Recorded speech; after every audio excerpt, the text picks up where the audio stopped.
السلام عليكم ورحمة الله تعالى وبركاته. الحمد لله نحمده ونستعين به ونستغفره ونعوذ بالله من شرور أنفسنا ومن سيئات أعمالنا. من يهد الله فهو المهتد ومن يضلل فلن تجد له وليا مرشدا. أشهد أن لا إله إلا الله وحده لا شريك له، وأشهد أن نبينا محمدا عبده ورسوله، وصلوات الله وسلامه على سيدنا ونبينا محمد وعلى آله وأصحابه وأهل بيته ومن تبعهم بإحسان إلى يوم الدين. أما بعد، فأوصيكم عباد الله بتقوى الله جل وعلا، فقد قال الله تبارك وتعالى في كتابه العزيز: أعوذ بالله من الشيطان الرجيم، بسم الله الرحمن الرحيم. يا أيها الذين آمنوا كتب عليكم الصيام كما كتب على الذين من قبلكم لعلكم تتقون. صدق الله العظيم. இந்த உலகை படைத்து பரிபாலித்துக் கொண்டிருக்கும் ரப்புல் ஆலமீன் அல்லாஹ்வுக்கே புகழ் அனைத்தும். சலாத்தும் சலாமும் நமது தூதர் முஹம்மது ஸல்லல்லாஹு அலைஹி வஸல்லம் அவர்கள் மீதிலும், அவர்களை பின்பற்றி வாழ்ந்த சஹாபாக்கள், தாபிஊன்கள், தபஉ தாபிஈன்கள், கியாமத்துடைய நாள் வரைக்கும் இந்த உலகத்தில் அல்லாஹ்வை ஏற்று வாழ்கின்ற அனைத்து முஃமின்கள் மீதும் உண்டாகட்டும். அன்பு இஸ்லாமிய சகோதரர்களே, அல்லாஹ்வின் நல்லடியார்களே, இந்த உலகத்தில் வாழும் போது எல்லா நிலைகளிலும் அல்லாஹ் ஒருவனை பயந்து தக்வா செய்து கொள்ளுமாறு முதலில் எனக்கும் அப்பால் உங்களுக்கும் வசியத் செய்து கொள்கின்றேன். கண்ணியமான சகோதரர்களே, நாம் ஷஅபானுடைய மாதத்தின் கடைசி கட்டத்தில் இருந்து கொண்டிருக்கிறோம். கண்ணியமான சிறந்த ரமலானுடைய மாதத்தை எதிர்பார்த்தவர்களாக ஷஅபானுடைய மாதத்தின் இறுதியை அடைந்தவர்களாக நாங்கள் இருக்கின்றோம். கண்ணியமான சகோதரர்களே, இந்த ரமலானுடைய மாதத்தை அடைந்து கொள்வது என்பது அல்லாஹ்வுடைய ஒரு அருளாக இருக்கிறது.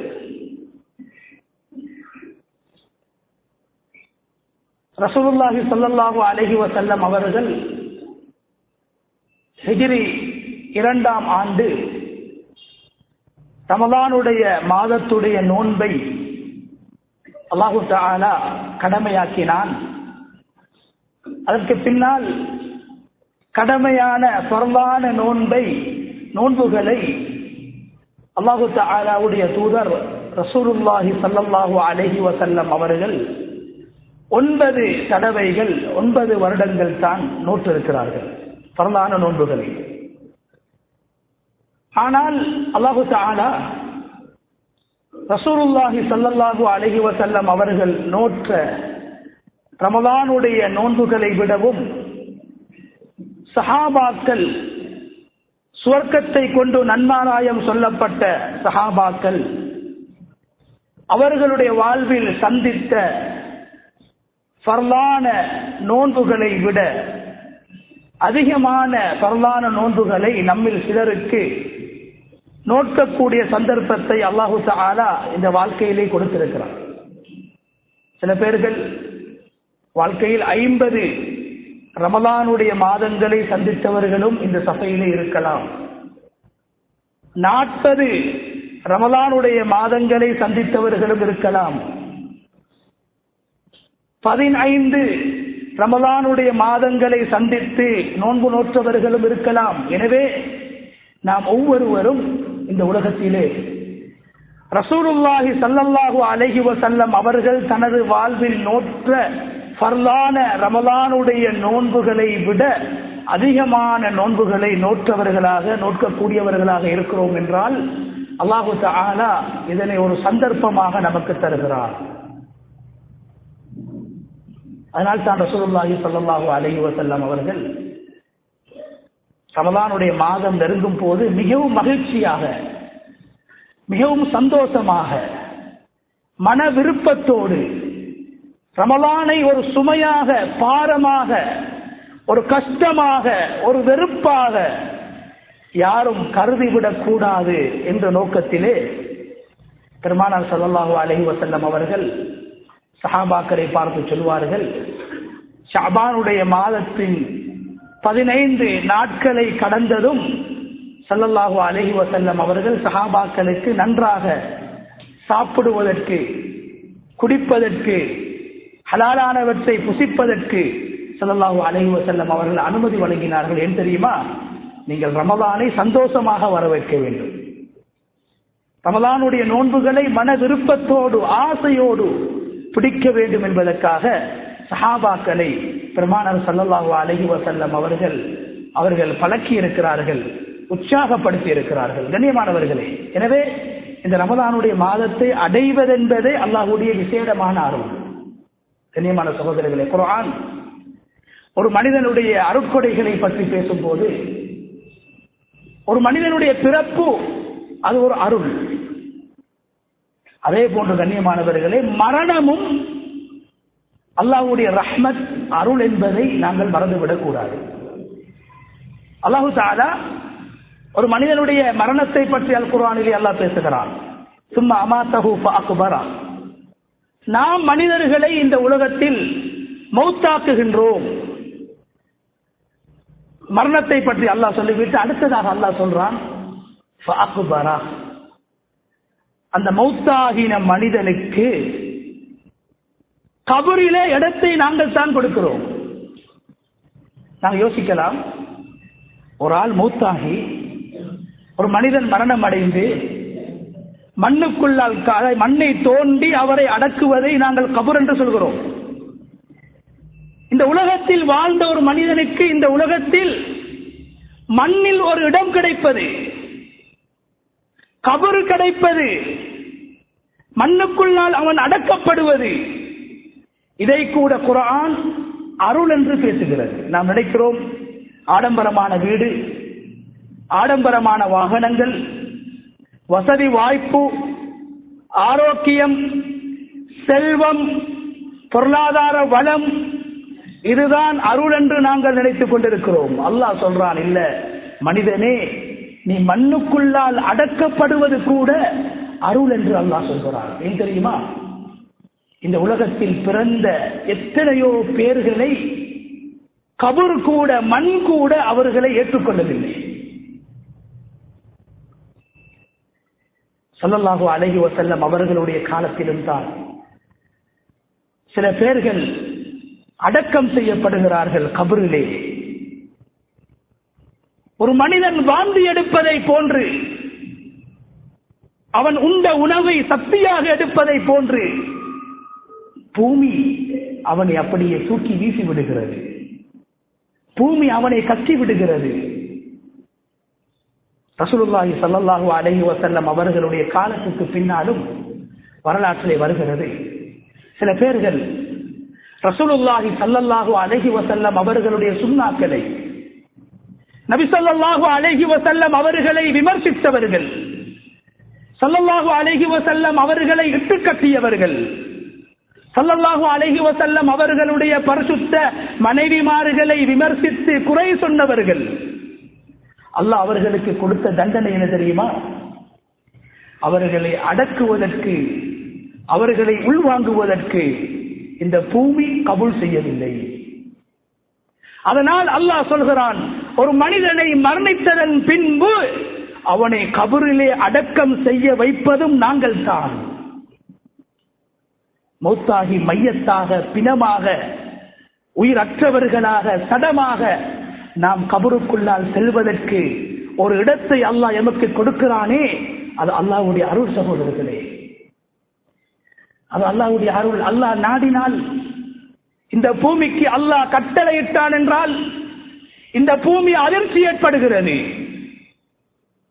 சென்ற மாதம் 45 செகண்ட் இந்த பூமி அசைந்தது. 45 நிமிடங்கள் அல்ல, மணித்தியாலங்கள் அல்ல, 45 செகண்ட் அதிர்ந்தது. இலங்கையை விடவும் பிரம்மாண்டமான விசாலமான ஒரு பூமி அழிந்து போனது. அது அல்லாஹ்வுடைய கட்டளை. பூமி அசைத்து விட்டது. பூமியில இருந்த கட்டிடங்கள், வீடு வாசல்கள், மிருகங்கள், மனித உயிர்கள் எல்லாம் பறி போய்விட்டன. இது அல்லாஹ்வுடைய கட்டளை. நானும் நீங்களும் மரணித்ததற்கு பின்னால் அல்லாஹ் பாதுகாக்க வேண்டும்.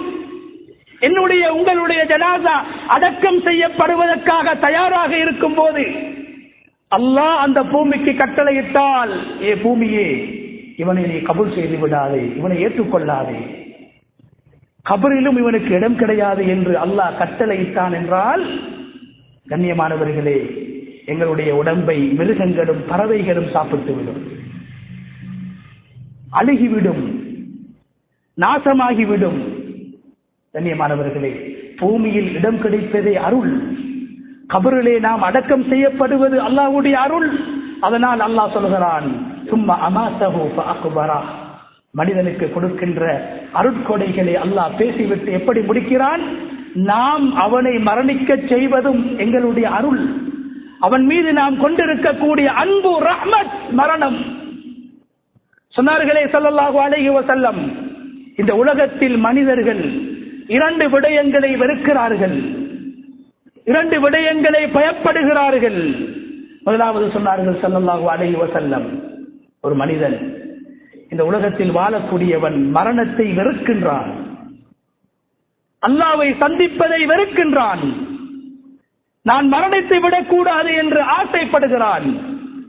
ஆனால் அல்லாஹ் சொல்கிறான், சில மனிதர்கள் மரணிப்பதுதான் சிறந்தது. ஃபித்னாவுடைய காலம் நெருங்குகிற போது ஒரு மனிதனுடைய இறை நம்பிக்கை, விசுவாசம், ஈமானிய உணர்வுகளை பாதுகாக்க முடியாத ஒரு காலம் நெருங்குகிற போது ஸல்லல்லாஹு அலைஹி வஸல்லம் அவர்கள் கூட அல்லாஹ்விடத்திலே மரணத்தை கேட்டார்கள். வதவஃபனி இலைக கைர மஃதூல். யா அல்லாஹ், ஃபித்னாக்களில் என்னை மாட்டி விடாதே, எனது ஈமானை பறித்து விடாதே, எனது விசுவாசத்தை நீ பறித்து விடாதே, அதற்கு முன்னால் என்னை நீ மரணிக்க செய்வாயாக என்று ஸல்லல்லாஹு அலைஹி வஸல்லம் அவர்கள் அல்லாஹ்விடத்தில் ஃபித்னாவுடைய காலத்தில் வாழ்ந்து ஈமானை இழப்பதை விட, தொழுகையை இழப்பதை விட, அமல் இபாதத்துக்களை இழப்பதை விட, அல்லாஹ்வுடைய அருளை விட்டும் தூரமாக்கப்படுவதை விட என்னை உன் பக்கம் அழைத்து விடுவாயாக என்று பெருமானார் ஸல்லல்லாஹு அலைஹி வஸல்லம் அவர்கள் துஆ செய்தார்கள். சொன்னார்கள் ஸல்லல்லாஹு அலைஹி வஸல்லம், மனிதன் 2 விடயங்களை வெறுக்கின்றான், அதில் முதலாவது மரணம். ஆனால் சில மனிதர்களை நாங்கள் மௌத்தாக்குவது அவர்கள் மீது வைத்திருக்கின்ற அன்பு, மரணம் அவர்களுக்கு நிஅமத் என்று அல்லாஹ் பேசுகிறான். சில பேர்கள் மரணிக்குகிற போது நாம் அழுகிறோம், அது இயல்பான விடயம். கதறுகிறோம், இயல்பான விடயம். ஒப்பாரி வைக்கிறோம், இயல்பான விடயம்.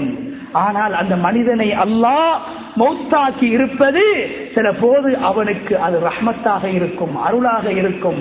சொன்னார்கள் ஸல்லல்லாஹு அலைஹி வஸல்லம், ஃபித்னாவில் மாட்டி அவன் பாவங்களை செய்து பாவியாக மரணிப்பதை விட அவனுடைய பாவம் குறைக்கப்பட வேண்டும் என்பதற்காக, பாவங்களை விட்டு அவன் தூரமாக்கப்பட வேண்டும் என்பதற்காக அல்லாஹ் சில பேர்களை மௌத்தாக்குகிறான். வாலிபத்திலே மௌத்தாக்குகிறான், இளைஞர்களாக இருக்கின்ற போது மௌத்தாக்குகிறான், 40 வருடத்தை கொடுத்து அல்லாஹ் மௌத்தாக்குகிறான். ஏன், அவர் 50 வருடம் வாழும் போது சில போது 10 வருடம் அவர் பாவம் செய்வார். அந்த 10 வருடத்துடைய பாவம் அவரை நரகத்துக்கு அழைத்து விடும். அல்லாஹ் இறக்கப்பட்டு 40 வயதிலே அவரை மௌத்தாக்கி விடுகிறான். இது அருள். சொன்னார்கள் ஸல்லல்லாஹு அலைஹி வஸல்லம், மனிதன் மரணத்தை வெறுக்குகிறான், ஆனா அல்லாஹ் சில பேர்களை மௌத்தாக்கி மரணிக்க செய்து அவர்கள் மீது அன்பு காட்டி அவர்களுடைய பாவத்தை குறைத்து அவர்களை அல்லாஹ் சொர்க்கத்துக்கு அனுப்புகிறான் என்று சொன்னார்கள். இரண்டாவது, நாம் எல்லோரும் பயப்படுகின்ற வறுமை. மனிதன் கில்லத்துல் மால், பொருளாதார நெருக்கடியை, வறுமையை பயப்படுகிறான். சொன்னார்கள் ஸல்லல்லாஹு அலைஹி வஸல்லம், சில பேர்கள் உலகத்தில் ஏழையாக வாழ்வதுதான் அல்லாஹ்வுக்கு விருப்பம். சில பேர்கள் ஏழையாக மரணிப்பதுதான் அல்லாஹ்வுக்கு விருப்பம். ஏன் தெரியுமா? காரணத்தையும் சொன்னார்கள் ஸல்லல்லாஹு அலைஹி வஸல்லம், ஃபஇன்னஹு அகல்லு லில் ஹிசாப். ஒரு மனிதன் ஏழையாக வாழ்ந்து மௌத்தாகிட்டால், அவன் மரணித்தால், அவனுடைய கேள்வி கணக்கு குறைக்கப்படும், கேள்வி கணக்கு குறைந்துவிடும். ஹலாலுக்கும் கேள்வி கணக்கு இருக்கிறது, ஹராத்துக்கு கேள்வி கணக்கு கிடையாது. நாளை மறுமையிலே ஒரு மனிதனிடத்திலே அல்லாஹ் கேட்பான், நீ எப்படி சம்பாதித்தாய், எப்படி செலவழித்தாய் என்று அல்லாஹ் கேட்பானே, இது ஹராத்துக்கு அல்ல. ஹராம் கலந்திருந்தால் கேள்வி கணக்கே கிடையாது. அல்லாஹ் பாதுகாக்க வேண்டும். பாதகமான முடிவுதான் அங்கு செய்யப்படும். ஹலாலுக்குத்தான் கேள்வி கணக்கு. இதனால் தான் ஸல்லல்லாஹு அலைஹி வஸல்லம் அவர்கள் சொன்னார்கள், ஏழைகள் சுவர்க்கம் சென்று 500 வருடங்களுக்கு பின்னால், மறுமையுடைய 500 வருடம், உலகத்துடைய 500 வருடம் அல்ல, மறுமையுடைய 500 வருடம், உலகத்துடைய 1000 வருடம், மறுமையுடைய ஒரு நாள். குர்ஆன் சொல்கிறது, வெள்ளிக்கிழமை நாங்கள் அலிஸ்லாம் சஜதாவுடைய சூறாவை ஓதி சுஜூது செய்கிறோம். அந்த சூறாவுடைய ஆரம்பத்திலே அல்லாஹ் சொல்கிறான், வைன்ன யௌமன் இந்த ரப்பிக கஅல்ஃபி ஸனத்தின் மிம்மா தஉதூன். சூரா அல் ஹஜ்ஜிலே அல்லாஹ் தஆலா சொல்கிறான். மறுமையுடைய நாட்களை பற்றி அல்லாஹ் சூரா சஜதாவில் சொல்வதை போன்று சூரா ஹஜ்ஜிலும் அல்லாஹ் சொல்கிறான், உலகத்துடைய 1000 வருடங்கள், மறுமையில் ஒரு நாள் என்று சொன்னார்கள் ஸல்லல்லாஹு அலைஹி வஸல்லம். செல்வந்தர்கள் ஏழைகள் சுவர்க்கம் சென்று 500 வருடங்களுக்கு பின்னால் தான் சுவர்க்கம் செல்வார்கள். காரணம் என்ன தெரியுமா? அந்த 500 வருடங்களும் அவர்களிடத்தில் ஹலாலை பற்றித்தான் கேட்கப்படும். ஹலாலான வருமானம், ஹலாலான செலவீனம், ஹலாலுக்கு 500 வருடங்கள் கேள்வி கணக்கு. ஹராத்துக்கு அல்ல சகோதரர்களே, ஹராத்தை பற்றி அல்லாஹ் கேட்கவே மாட்டான். ஹராமாக சம்பாதிக்கப்படுகின்ற ஒரு ரூபாவை கூட அல்லாஹ் பணமாக பார்ப்பதில்லை, அதை ஒரு அசிங்கமாக பார்க்கின்றான், அதை நஜீஸாக பார்க்கின்றான். வட்டியை அல்லாஹ் நஜீஸாக பார்க்கின்றான். அதனால் தான் ஹராத்துக்கு கேள்வி கணக்கே கிடையாது, அது பாவமாகத்தான் கருதப்படும். ஹலாலுக்கு தான் கேள்வி கணக்கு. சொன்னார்கள் ஸல்லல்லாஹு அலைஹி வஸல்லம், ஒரு மனிதன் வறுமையை பயப்படுகிறான், வறுமையை அற்பமாக கருதுகிறான், ஏழைகளை கேவலமாக பார்க்குகின்றான். சொன்னார்கள் ஸல்லல்லாஹு அலைஹி வஸல்லம், அந்த ஏழைகள் ஏழைகளாக மரணிப்பது சில நேரத்தில் அல்லாஹ் அவர்கள் மீது வைத்திருக்கின்ற அன்பு, ரஹ்மத். என் சுவர்க்கத்துக்கு நேரத்தோடு போய்விடுவார்கள். இரண்டாவது, அகல்லுல் ஹிசாப், அவர்களுடைய கேள்வி கணக்கு குறைக்கப்படும் என்று அருமை நாயகம் ஸல்லல்லாஹு அலைஹி வஸல்லம் அவர்கள் சொன்னார்கள். அதனால் கண்ணியமான சகோதரர்களே, ரமலானுடைய மாதத்தில் நாம் நோன்பு நோட்பதற்காக வேண்டி தயாராக இருக்கிறோம். அந்த மாதத்தை அடைந்து கொள்வது மிகப்பெரிய அருள் என்பதை இந்த இடத்தில் நானும் நீங்களும் மறந்துவிடக் கூடாது. நான் ஆரம்பத்தில் சொன்னதை போன்று உலகத்தில் வாழ்ந்த நாம் உலகத்தை விட்டு பிரிகிற நாளில் 6 அடி கபரில் இடம் கிடைப்பது கூட அல்லாஹ்வுடைய அருள் என்றால், எம்மை நரகத்தை விட்டும் தூரமாக்கி எமது பெரும்பாவங்களை எல்லாம் மன்னிக்க வைத்து அல்லாஹ்வுடைய ரஹ்மத்தை பெற்று மக்ஃபிரத்தை பெற்று தருகின்ற இந்த ரமலான் அல்லாஹ்வுடைய எவ்வளவு பெரிய அருள் என்பதை நானும் நீங்களும் மறந்துவிடக் கூடாது. கண்ணியமானவர்களே, எம்மோடு சென்ற வருடம் இருந்து நோன்பு நோற்றவர்களில் பல பேர்களை, அவர்கள் சகோதரர்களாக இருக்கலாம், நண்பர்களாக இருக்கலாம், ஊர்வாசிகளாக இருக்கலாம், எங்களுடைய உறவுக்காரர்களாக இருக்கலாம், அவர்களில் பல பேர்கள் இந்த ரமலானில் இல்லை. இன்னும் ஒரு வாரம் என்று இருக்கிறது.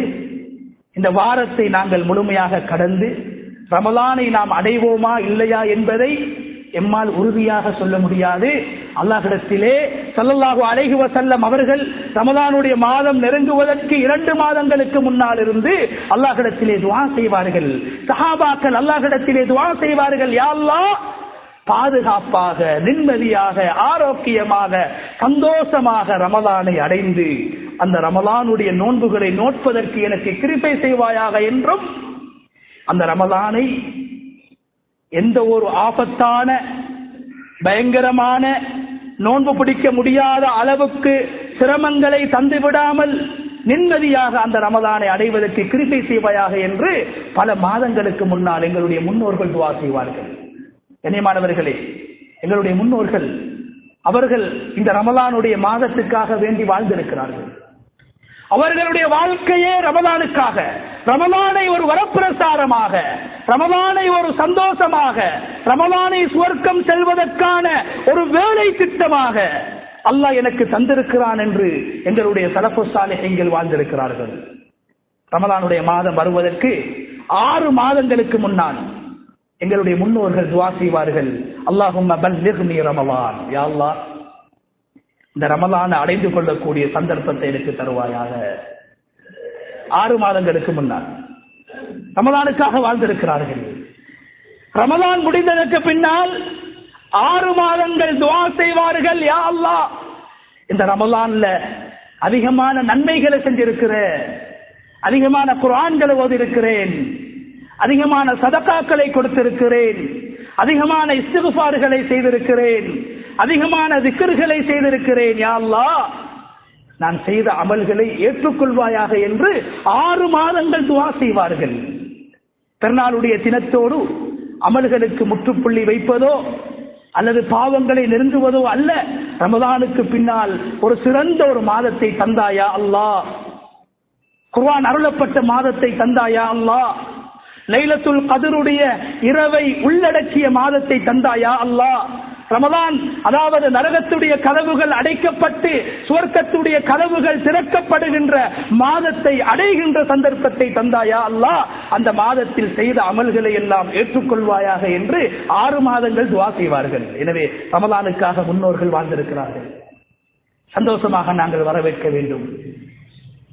இஹ்திசாப், நபி அவர்கள் சொன்னார்கள், யார் ரமலானுடைய மாதத்தை மன விருப்பத்தோடும் நன்மை கிடைக்கும் என்ற எதிர்பார்ப்போடும் சுவர்க்கம் கிடைக்கும் என்ற ஆசையோடும் எனது பாவங்களை இறைவன் மன்னித்து விடுவான் என்ற ஆசையோடும் யாரெல்லாம் நோன்பு நோட்பார்களோ அவர்களுடைய சகல பாவங்களும் மன்னிக்கப்படும் என்று அல்லாஹு தஆலாவுடைய தூதர் ஸல்லல்லாஹு அலைஹி வஸல்லம் அவர்கள் கூறினார்கள். கண்ணியமானவர்களே, ரமலானுடைய சிறப்பை பேசிக்கொண்டே இருக்கலாம், அதை கேட்டுக்கொண்டும் இருக்கலாம். ரமலானுடைய சிறப்பை விளங்குவதற்கு பெரும் பெரும் ஹதீசுக்கள், பெரும் பெரும் குர்ஆனுடைய வசனங்கள் தேவையில்லை சகோதரர்களே. ரமலானுடைய மாதத்தை அல்லாஹ் எப்படி கண்ணியப்படுத்தியிருக்கிறான் என்றால், குர்ஆனில் அல்லாஹ் சொல்கிறான், ஒரு வருடத்தில் 12 மாதங்கள் இருக்கின்றன. இன்ன இத்தத் ஷுஹூர் இன்தல்லாஹி 12 ஷஹரா. ஒரு வருடத்தில் 12 மாதங்கள். கண்ணியமானவர்களே, இதில் அல்லாஹு தஆலா எந்த மாதத்துடைய பெயரையும் அல்லாஹ் குர்ஆனில் சொல்லவில்லை. தொழுகை கடமையாக்கப்பட்ட மாதம் ரஜப், அந்த மாதத்தை கூட அல்லாஹ் குர்ஆனில் சொல்லவில்லை. அந்த மாதத்துடைய பெயரை ரஜப் என்ற ஒரு மாதத்தை அல்லாஹ் குர்ஆனில் பெயர் சொல்லி குறிப்பிடவில்லை. உலகத்திலே மிக குறைவானவர்கள், செல்வந்தர்கள் மாத்திரம், உடல் ஆரோக்கியம் கொண்டவர்கள் மாத்திரம், பணம் உள்ளவர்கள் மாத்திரம் வாழ்க்கையில் ஒரு தடவை செய்ய வேண்டிய ஒரு வணக்கம் தான் ஹஜ்ஜி. அல்லாஹ் தஆலா ஷஹ்ருல் ஹஜ் வில் ஹிஜ்ஜா என்று துல்ஹிஜ்ஜா மாதத்துடைய பெயரை அல்லாஹ் குர்ஆனில் சொல்லவில்லை. நாம் எல்லோரும் எமது உயிரை விடவும் பொறுமதியான ஒன்றாக, கண்ணியமான ஒருவராக கருதுகின்ற பெருமானார் ஸல்லல்லாஹு அலைஹி வஸல்லம் அவர்கள் பிறந்து அவர்கள் மரணித்த அந்த ரபீஉல் அவ்வல் மாதத்தின் பெயரை கூட அல்லாஹ் குர்ஆனில் சொல்லவில்லை. ஆனால் நாம் வருடத்துக்கு ஒரு தடவை நோக்குகின்ற இந்த நோன்புடைய மாதம், அரபு கணக்குப்படி 9வது மாதம், ரமலானுடைய மாதத்தின் பெயரை அல்லாஹ் குர்ஆனிலே சொல்லி இருக்கிறான். எனவே 12 மாதங்களில் அல்லாஹ் ஒரே ஒரு மாதத்துடைய பெயரை மாத்திரமே அல் குர்ஆனில் பிரஸ்தாபித்திருக்கிறான். உலமாக்கள் எழுதுகிறார்கள், ரமலானுடைய கண்ணியத்தை, மகிமையை, பொறுமதியை விளங்குவதற்கு பெரும் பெரும் ஹதீசுகளோ குர்ஆனுடைய விளக்கங்களோ பயான் நிகழ்ச்சிகளோ தேவையில்லை. ஒரு மனிதன் இதை மாத்திரம், ஷஹ்ரு ரமலான் அல்லாஹ் ரமலானுடைய மாதம் என்று நாம் அடுத்த வாரம் சந்திக்க இருக்கின்ற அந்த மாதத்துடைய பெயரை அல்லாஹ் குர்ஆனில் கியாமத்துடைய நாள் வரைக்கும் ஓதப்படுகின்ற அந்த வேதத்திலே அல்லாஹ் சொல்லியிருக்கிறார். அந்த 4 எழுத்துக்களை ஒருவன் குர்ஆனை ஓதுகிற போது ஒருவர் ஓதுவார் என்றால் அவருக்கு 40 நன்மை. ரமலானுடைய மாதத்தின் பெயரை குர்ஆன் ஓதுகிற போது ஒருவர் ஷஹ்ரு ரமலான் என்று ரமலான் மாதத்துடைய பெயரை சொல்லக்கூடியவருக்கு அல்லாஹ் தஆலா 40 நன்மைகளை கொடுக்கின்றான். அந்த அளவுக்கு மகிமையான கண்ணியமான ஒரு மாதத்தை நாங்கள் அடைய இருக்கிறோம் சகோதரர்களே. அந்த மாதத்தில் நாங்கள் நோன்பு நோக்க வேண்டும் என்று அல்லாஹ் கடமையாக்கி இருக்கிறான். அந்த மாதத்தின் மகிமையை கண்ணியத்தை பேணாமல் அந்த மாதத்தில் ஒரு நோயாளி கூட, நோன்பு பிடிக்க முடியாதவர் கூட பகிரங்கமாக பகல் நேரங்களில் சாப்பிடுவதை கூட இஸ்லாம் பாவம் என்று சொல்லியிருக்கிறது. நோயாளி, ஒரு நோயாளிக்கு கூட நோன்பு நோக்க முடியாத அந்த காலத்தில் இருக்கின்ற பெண்கள் கூட பகிரங்கமாக பகல் நேரத்தில் சாப்பிடுவது பாவம் என்று ஃபுகஹாக்கள் பேசியிருக்கிறார்கள். ஏன் தெரியுமா? அந்த பெண்ணை பார்க்கின்ற ஒரு குழந்தை, அந்த பெண்ணை பார்க்கின்ற மகன் நினைப்பாரு, இந்த நோன்பை பிடிக்கலாம் பிடிக்காம இருக்கலாம், இது கடமை இல்லை போல, அதனாலதான் உம்மா என்ற முன்னுக்கு சாப்பிடுறான், தாத்தா என்ற முன்னுக்கு சாப்பிடுறான், சாட்சி என்ற முன்னுக்கு சாப்பிடுறா என்று அந்த குழந்தையுடைய உள்ளத்தில் ரமலானுடைய மாதத்தின் மகிமை குறைந்து விடுகிறது. எனவே நோயாளிகள், நோன்பு விடுவதற்கு அனுமதி கொடுக்கப்பட்டவர்கள், பிறகு கலா செய்வதற்கு அனுமதி வழங்கப்பட்டவர்கள் கூட பகிரங்கமாக நோன்புடைய பகல் நேரத்தை வீணாக்கிவிடக் கூடாது. இரண்டாவது கண்ணியமானவர்களே, ரமலானுடைய மாதம் என்பது வெறுமனே பகல் நேரத்தில் நாங்கள் அந்த பசியோடு தாகத்தோடு இருப்பது மாத்திரம்தான் நோன்பு என்று நாங்கள் நினைத்துவிடக் கூடாது. ரமலானுடைய இரவு நேரங்களும் இபாதத்துக்குரிய நேரம். தராவிஹுடைய தொழுகை, கியாமுல் லைலுடைய தொழுகை, குர்ஆன் திலாவத், ஹிஸ்பு மஜ்லிஸ், நல்ல விடயங்களிலே நாங்கள் பங்கேற்க வேண்டும். உலமாக்கள் எழுதுகிறார்கள், ரமலானுடைய தலைப்பிறை கண்டது முதல் ஷவ்வாலுடைய பிறை காணும் வரைக்கும் முழுமையாக அந்த முழு மாதமும் ரமலானுடைய மாதம். அந்த முழு மாதத்துக்கும் கண்ணியம் இருக்கிறது. நோன்பு நோற்ற நிலையில் மாத்திரம்தான் ஹராத்தை பார்க்க கூடாது, பாவத்தை பேசக்கூடாது, பாவத்தை கேட்கக்கூடாது என்று நாங்கள் நினைத்துவிடக் கூடாது. ரமலானுடைய இரவும் கண்ணியமானது, ரமலானுடைய இரவும் சிறந்தது. ஏன்? அல்லாஹு தஆலா குர்ஆனை அருளுவதற்கு ரமலானுடைய பகல் நேரத்தை அல்லாஹ் தெரிவு செய்யவில்லை, ரமலானுடைய இரவு நேரத்தை தான் அல்லாஹ் தெரிவு செய்தான். ஃபீ லைலத்தின் முபாரக்கா, பரக்கத்தான இரவில் தான் இந்த ரமலானுடைய மாதத்தில் நாங்கள் குர்ஆனை இறக்கி இருக்கிறோம் என்று ரமலான் மாதத்துடைய இரவு நேரங்களையும் அல்லாஹ் ரப்புல் இஸ்ஸத் அல் குர்ஆனிலே கண்ணியப்படுத்தி பேசியிருக்கிறான். எனவே கண்ணியமானவர்களே, அந்த நோன்பை சிறப்பாக நாமும் நோட்பதற்கு, மற்றவர்களுக்கும் நாங்கள் அந்த நோன்பை நோட்பதற்கான வசதி வாய்ப்புகளை ஏழைகள் இருக்கிறார்கள்.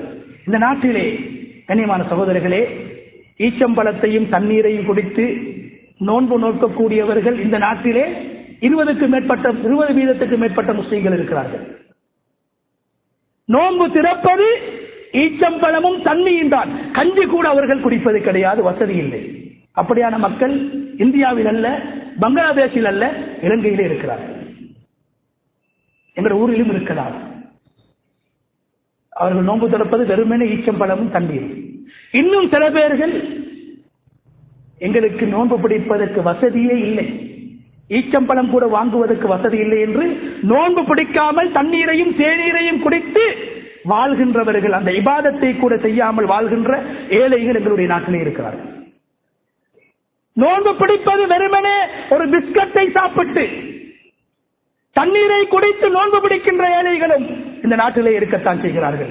எனவே கண்ணியமானவர்களே, நோன்பு பிடிப்பதும் கடமை. நோன்பு பிடிப்பதற்கு வசதியற்றவர்களுக்கு சஹருடைய உணவு அல்லது இஃப்தாருடைய ஏற்பாடுகளை செய்து கொடுப்பதும் இபாதத்து, வணக்கம் என்பதை நாங்கள் மறந்துவிடக் கூடாது. எனவே ரமலான் என்பது வெறுமனே தொழுகையிலும், வெறுமனே குர்ஆன் திலாவத்திலும், திக்ர் ஸலவாத்திலும் கழிக்கப்பட வேண்டிய மாதம் மாத்திரமல்ல.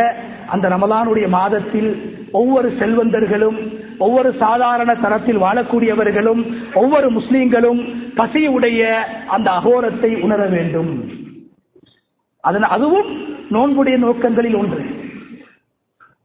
11 மாதங்கள் சாப்பிடக்கூடியவர்கள் ஒரு மாதம் பகல் நேரத்தை அவர்களும் சாப்பிடாமல் இருக்கிறார்கள். அவர்களுடைய பிள்ளைகளும் பசியோடு இருப்பார்கள். நோன்பு திறக்கின்ற நேரம் எப்போது வரும் என்ற எதிர்பார்ப்போடு செல்வந்தர்களுடைய பிள்ளைகளும் பசியோடு இருக்கிறார்கள். இந்த நேரத்திலே ஒவ்வொரு முஸ்லிமும் பசியின் வலியை, பசியின் அகோரத்தை, பசியின் கொடுமையை, எந்த பசி ஒரு மனிதனை முர்த்ததாக மதமே வேண்டாம் என்று ஒதுங்குகின்ற அளவுக்கு, எந்த பசி எனக்கு உயிரே வேண்டாம் என்று தற்கொலை செய்கின்ற அளவுக்கு காரணமாக அமைகிறதோ அந்த பசியின் அகோரத்தை இந்த மாதத்தில் ஒவ்வொரு செல்வந்தர்களும் சாதாரண தர மக்களும் உணர வேண்டும் என்பதும் ரமலானுடைய மாதத்துடைய நோன்பாக இருக்கிறது. அவருடைய பிள்ளை பசியோடு இருக்கும், பாப்பா எனக்கு பசிக்குது என்று சொல்லும் போது அந்த ஊர்ல இருக்கக்கூடிய அனாதை பிள்ளைகளின் பசி எங்களுடைய உள்ளத்தை திறக்க வேண்டும். ஏழை குழந்தைகளுடைய பசி இந்த ரமலானுடைய நோன்பிலே மறைந்திருக்கிறது. விளைவைகளுடைய பசி ரமலானுடைய நோன்பிலே மறைந்திருக்கிறது. ஏழைகள் அனாதைகளுடைய பசி இந்த ரமலானிலே மறைந்திருக்கிறது.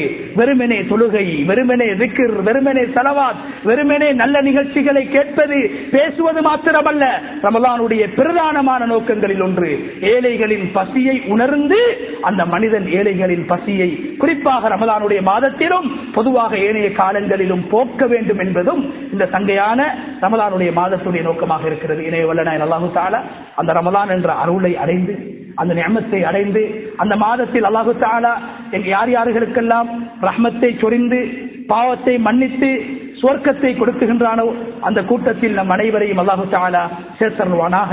யா அல்லாஹ் எங்களுடைய பாவங்களை மன்னிப்பாயாக. யா அல்லாஹ் எங்களுடைய மாதா பிதாக்களுடைய பாவங்களை மன்னிப்பாயாக. யா அல்லாஹ் சங்கையான ரமலானை அடைந்து உனது பொருத்தத்துக்காக அந்த ரமலானுடைய இரவு நேரங்களையும் பகல் நேரங்களையும் உனது விருப்பத்துக்காக கழித்து உனது ரஹ்மத்தை பெற்று சுவர்க்கத்துக்குரியவர்களாக எங்களுடைய பெரும் பாவங்கள் அனைத்தையும் மன்னித்து சுவர்க்கத்தை அடைய